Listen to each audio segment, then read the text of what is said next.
आज मैं इस वीडियो में गुणनखंड के बारे में बताऊंगा। पिछले वीडियो मैंने बहुपद और गुणनखंड शुरू किया था तो गुणनखंड पूरा नहीं हो पाया है, तो मैं त्रिपद व्यंजक के एक उदाहरण से शुरू करूंगा।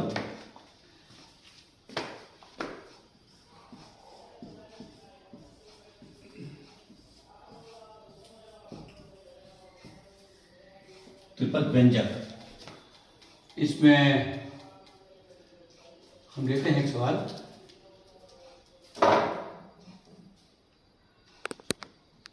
एक्स स्क्वायर प्लस 2√3x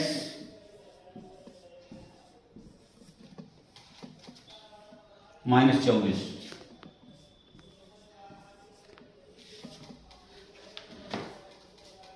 ये है, इसमें अंडरवुड लगा है। कुछ बच्चों को दिक्कत महसूस होती है कि अंडरवुड लगा है, उसमें क्या करें, ऐसी कोई संख्या नहीं कि अंडरवुड हमारा आ जाए।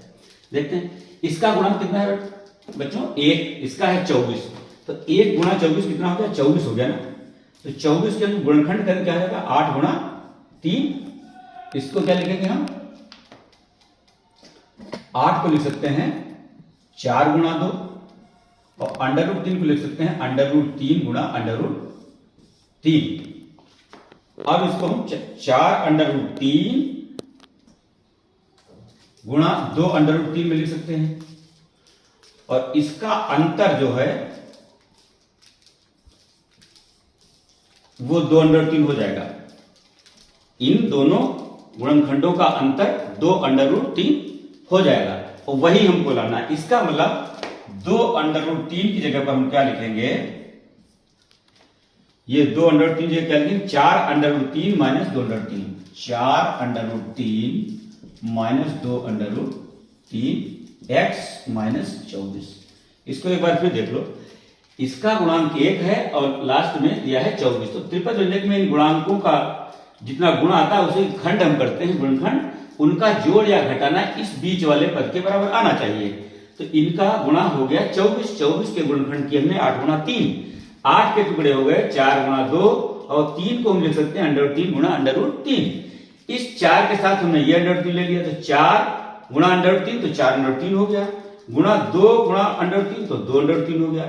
इनका दोनों का अंतर जो है वो 2√3 आ रहा है, ये बराबर हो गया 2√3। तो इस 2√3 की जगह पर हमने ये लिख लिया। अब कोई दिक्कत नहीं आनी चाहिए। अब x से गुणा करेंगे, प्लस बाहर चिन्ह है तो इसके चिन्ह तो बदलेंगे नहीं, तो plus 4√3x minus 2√3x minus 24। अब इन दो पदों में क्या हमको कॉमन मिल रहा है, इनमें दो क्या कॉमन मिल रहा है, ये हम करेंगे। x, तो x प्लस इसको भाग दें तो 1x बचेगा, इसको भाग दें तो यस कटेगा, खाली बचेगा 4√3। इसमें दोनों में माइनस माइनस कॉमन लिया, 2 यहां है और 24 यहां है, और हमको लाना है खाली x। खाली x कब आएगा, तो 2√3 हम कॉमन लेंगे, 2√3 कॉमन लिया तो क्या बचा x, ये हो जाएगा प्लस, और 24 को भाग करेंगे हम 2√3 से, देखें क्या आता है। 24 को भाग करेंगे हम 2√3 से, तो इसको बटे में लिख दें हम, 24 को लिख लें 8 गुणा 3 बटा 2√3, तो 2 चक्कू 8 हो गया, और इस √3 से काटेंगे तो इसको क्या है √3 बचेगा, तो आया 4√3, 4√3, 4√3। अब ये पूरा पूरा ब्रैकेट फिर कॉमन मिल जाएगा, x प्लस 4√3, और इससे जब हम भाग देंगे तो क्या बचेगा, यहाँ x माइनस ये कट जाएगा, बचेगा 2√3। ये गुणनखंड होगा। तो त्रिपद व्यंजक पिछले वीडियो में बताया, मैं इसको फिर रिपीट कर रहा हूं, तो इसमें अब कोई दिक्कत नहीं आनी चाहिए।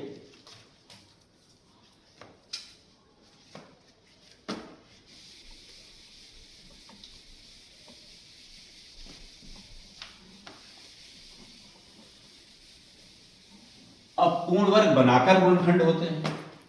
कोई ऐसा पद दे दिया जिसका पूर्ण वर्ग बनाकर गुणनखंड करना है, पूर्ण वर्ग बनाकर गुणनखंड।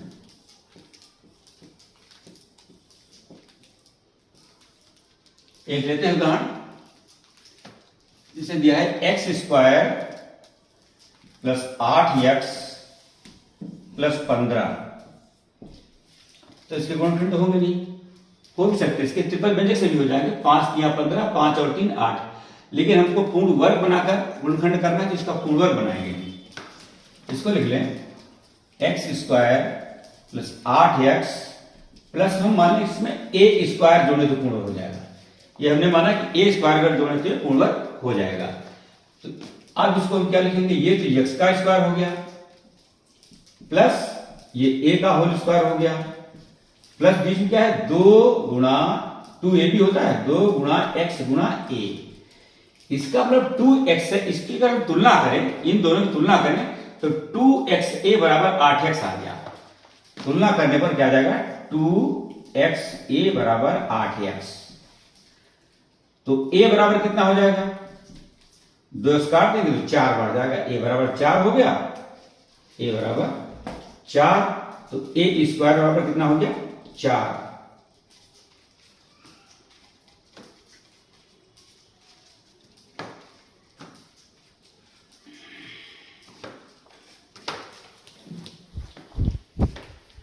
चार स्क्वायर बराबर 16। इसका मतलब यहां पर 16 आ जाएगा तो ये पूर्ण वर्ग बन जाएगा। और है हमारे पास 15, फिर से देखते हैं, x square plus 8x plus 15 हमारे पास है ना, और हम लिखेंगे 16, क्योंकि पूर्ण वर्ग बनाने के लिए 16 चाहिए। तो है तुम्हारे पास 15 है, इसका मतलब एक हम इसमें से घटा दें तब 15 रहेगा, एक घटा दें तो 15 रहेगा। या हम ये कह सकते हैं कि सवाल वैसे ही लिख लें, 15 लिख लें, इसमें एक जोड़ दें और एक घटा दें, ये ज्यादा सही लगता है। 15 है हमारे पास, 16 लाने के लिए एक जोड़ दें, और जितना जोड़ा हमने उतना ही हम घटा देंगे। अब ये क्या बन गया, यहां तक ये हो गया x square plus 8x plus 16 minus 1, ये बन गया x प्लस 4 का होल स्क्वायर, ये बन गया माइनस 1 का होल स्क्वायर। अब a square minus b square वाला सूत्र लगाएंगे वर्गांतर से, वर्गांतर वाला लगा देंगे इस पर, वर्गांतर। तो ये हो जाएगा x plus 4 a plus b, तो प्लस 1 हो गया, x प्लस 4 माइनस 1, तो x प्लस 5 और x प्लस 3। ये गुणनखंड हमने कर दिए इसके। और इसके अगर ट्रिपल व्यंजक से करते तब भी यही आते, 5 प्लस 3 करते इसको तो यही आता है इसका गुणनखंड। इस तरीके से हम पूर्ण वर्ग बनाकर गुणनखंड कर लेते हैं।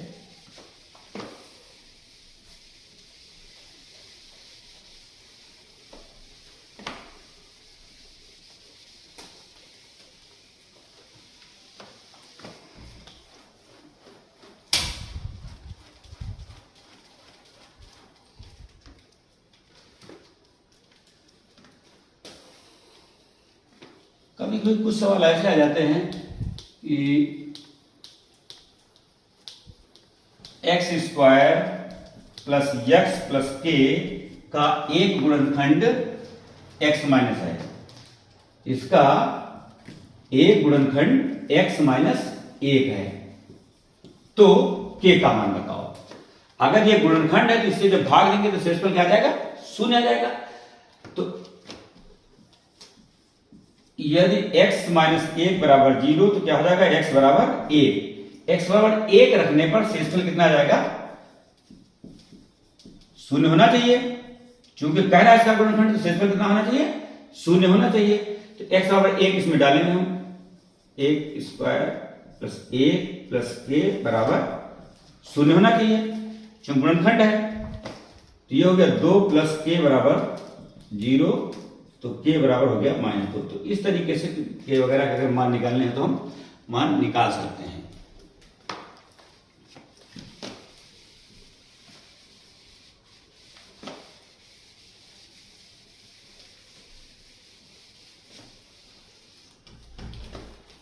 अब एक तो शेषफल प्रमेय से लगता है गुणनखंड, शेषफल से।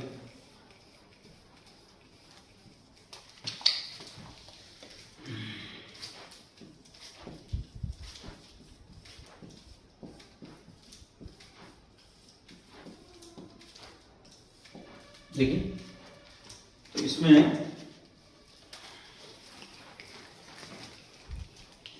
एक सवाल लेते हैं, उस सवाल के माध्यम से हम बताएंगे। X cube minus 6x² plus 11x minus 6। इसमें जब दो घात से ज्यादा का होता है तब हम इसका इस तरीके से करते हैं। तो x की घात 3 माइनस 6² प्लस 11x माइनस 6, इसमें कोई भी हमको कुछ कॉमन नहीं मिला है और 3 घात का ये बहुपद है और 4 पद इसमें है। तो इसमें हम क्या करते हैं, इसके गुणनखंड करने के लिए अब इसमें शुरू में तो एक ही है, लास्ट में कितना दिया, 6 दिया है ना। तो 6 के हम क्या संभव गुणनखंड हो सकते हैं, 1, 2 और 3, ये संभव इसके गुणनखंड हो सकते हैं। तो प्लस माइनस 1, प्लस माइनस 2 और प्लस माइनस 3, इन्हीं में से कोई न कोई इसका एक शून्य बनेगा जाता है। x बराबर 1 रखने से अगर इसका मान शून्य हो जाता है तो x माइनस 1 इसका गुणनखंड हो जाएगा। तो हम देखते हैं, पहले x बराबर 1 रखेंगे, मान चेक करेंगे इसे इस पर शून्य आता है कि नहीं आता। नहीं आता तो x बराबर माइनस 1 रखेंगे। तो व्यंजक में x बराबर 1 रखने पर, x बराबर 1 रखने पर शेषफल देखते हैं क्या आता है। शेषफल देखते हैं क्या आता है। 1 रखो क्या आएगा, 1 क्यूब माइनस 6 इंटू 1 का स्क्वायर प्लस 11 गुणा 1 माइनस 6। 1 का क्यूब 1 हो जाएगा, माइनस 6 हो जाएगा, प्लस का 11 माइनस 6, ये बराबर 0 आ गया। इसका मतलब अगर x बराबर 1 रखने पर 0 आ रहा है, इसका मतलब है कि x माइनस 1 व्यंजक का एक गुणनखंड है, व्यंजक का एक गुणनखंड है, एक गुणनखंड है, एक गुणनखंड है। अब जब एक गुणनखंड इसका निकल आया और ये 3 घात का, इसका मतलब इसके 3 गुणनखंड होंगे। अब x बराबर माइनस 1 अगर रखेंगे तो माइनस 1 से क्या होगा, इसके 2 तरीके हैं। या तो हम ये मान रखते जाएं जिस पर 0 आ जाए तो गुणनखंड हो जाएगा। x बराबर माइनस 1 अगर रखेंगे तो माइनस 1 से ये माइनस हो जाएगा, ये भी माइनस हो जाएगा, ये भी माइनस हो जाएगा, तो 0 नहीं हो पाएगा। x बराबर 2 रख के देखते हैं। x बराबर 2 रखने पर शेषफल देखते हैं क्या आएगा।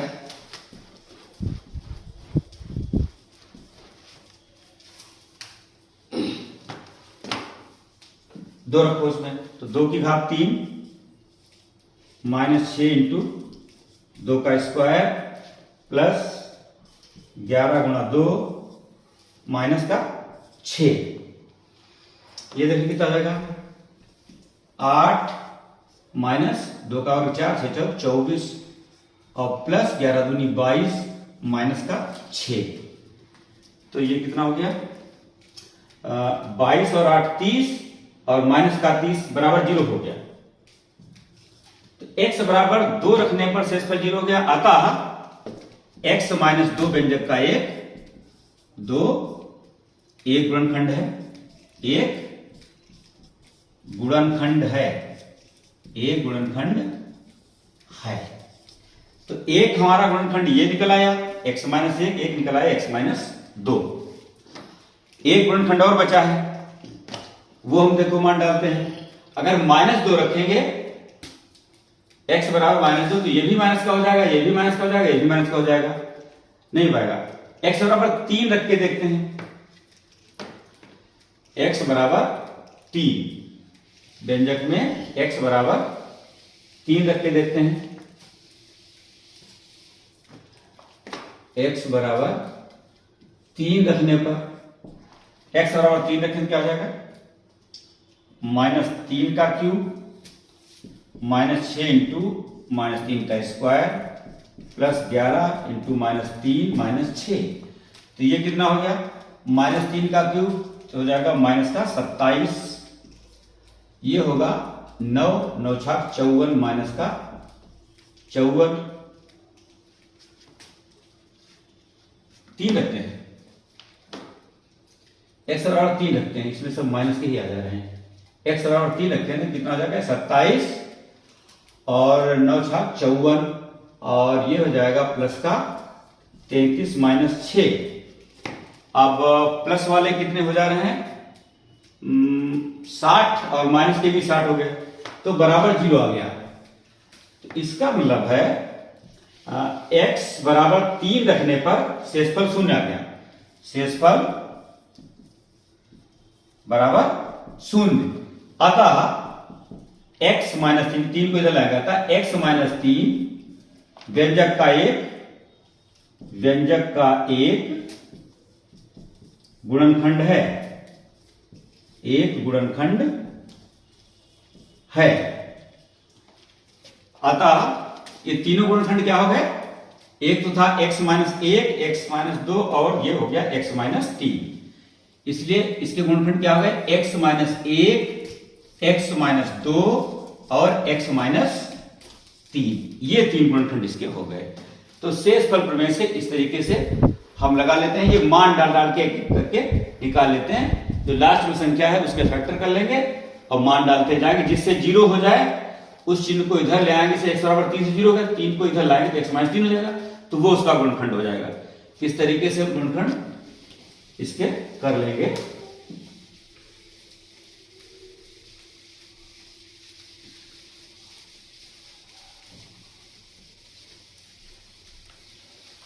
इसी का दूसरा तरीका है कि x बराबर 1 रखने पर इसका शेषफल, x बराबर 1 रखने पर शेषफल कितना हो गया इसका, शेषफल निकालते हैं। शेषफल क्रिया वही रहेगी, 6 के गुणनखंड हमने 1 2 3 किए तो प्लस 1 माइनस 1 ऐसे रखते जाएंगे। x बराबर 1 रखने से क्या हो जा रहा है, 1 क्यूब माइनस 6 इंटू 1 का स्क्वायर प्लस 11 इंटू 1 माइनस 6, तो ये हो जाएगा 1 माइनस 6 प्लस 11 माइनस 6 बराबर 0। इसका मतलब है कि x माइनस 1 व्यंजक का एक गुणनखंड है, शेषफल 0 हो गया। अतः x माइनस 1 व्यंजक का एक गुणनखंड है, x माइनस 1 व्यंजक का, तो एक गुणनखंड हमने निकाल लिया, व्यंजक का गुणनखंड है, गुणनखंड है।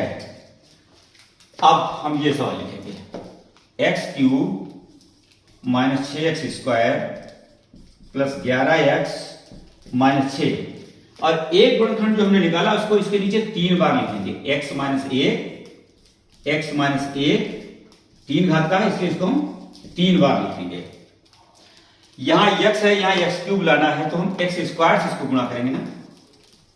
अब इसकी जो गुणा हुई है वो यहां पर लिखे हैं, x स्क्वायर x से गुणा क्या हो जाएगी, x की घात 3 माइनस इसको 1 से गुणा करेंगे क्या हो जाएगा x स्क्वायर, और यहां पर है माइनस का 6x स्क्वायर, इसका मतलब माइनस 5x स्क्वायर और हो तब इसके बराबर पूरा होगा जाके।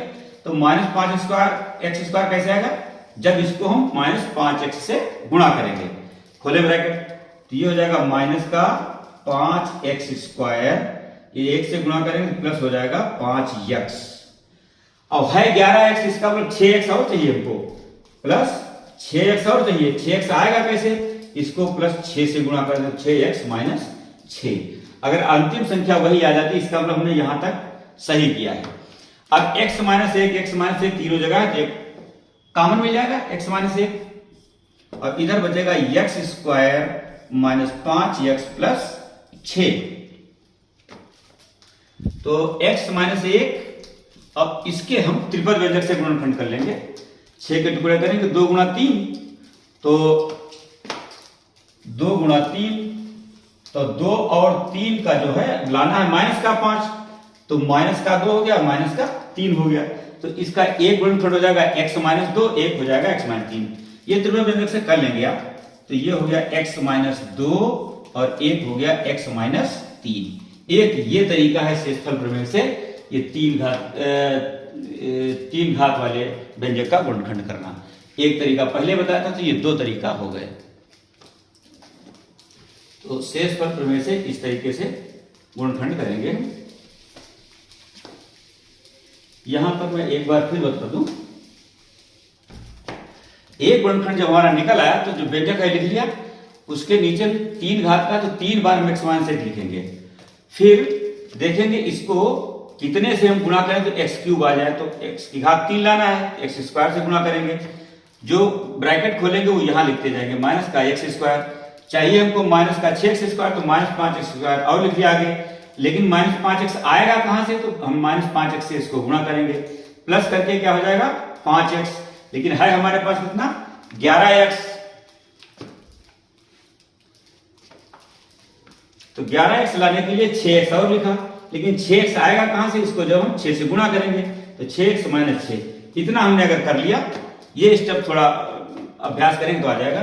फिर x माइनस 1 3 जगह इसको कॉमन ले लिया, कॉमन लेंगे तो ब्रैकेट के अंदर क्या आएगा, ये कटेगा x स्क्वायर आएगा, ये कटेगा माइनस 5x आएगा, ये कटेगा 6 आएगा।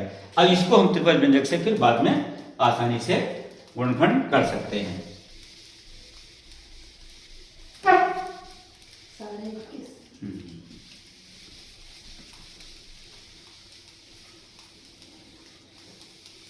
तो इस वीडियो को हम यहीं पर समाप्त करना चाहेंगे।